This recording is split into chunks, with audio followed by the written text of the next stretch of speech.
Baik, perkenalkan Bang, nama saya Nomi Graf Simbolon dengan NIM 11S25043. Jadi pada saat ini saya akan menjelaskan mengenai modul praktikum yang ke-12 mengenai pointer to function dan callback.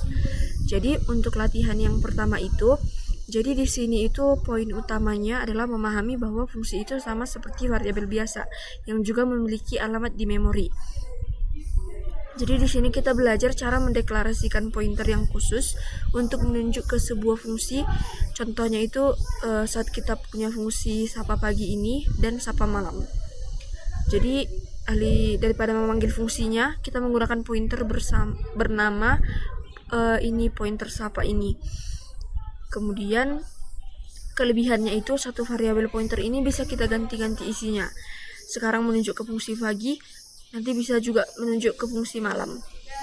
Lanjut untuk latihan yang kedua. Jadi di latihan yang kedua ini kita mengenal istilah callback.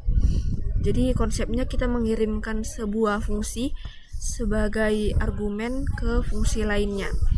Jadi dalam latihan ini ada fungsi bernama execute yang bertindak sebagai yang utama. Jadi fungsi ini itu dia nggak tahu kalau dia itu akan melakukan operasi apa sampai kita memberikan pointer fungsi seperti add atau subtract ke dalamnya. Jadi execute ini hanya berfungsi menjalankan apapun instruksi yang kita kirimkan.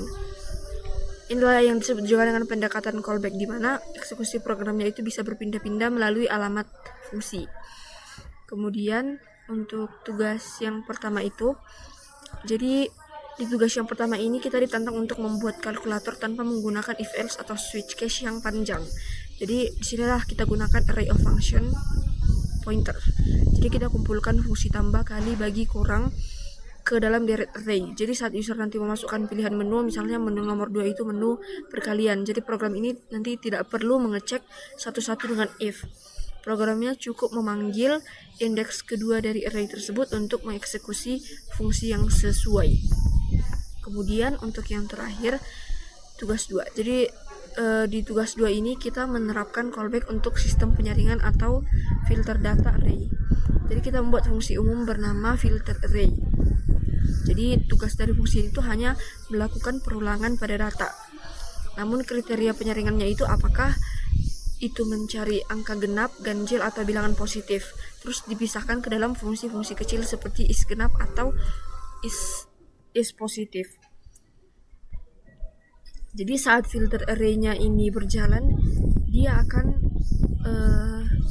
bertanya kepada fungsi callback itu apakah yang ini layak dicetak, dan jika iya maka akan bernilai 1 dan ditampilkanlah di layar. Jadi dengan cara ini kita bisa menyaring data dengan kriteria apapun tanpa perlu mengubah fungsi filter utamanya. Sekian yang dapat saya sampaikan, terima kasih.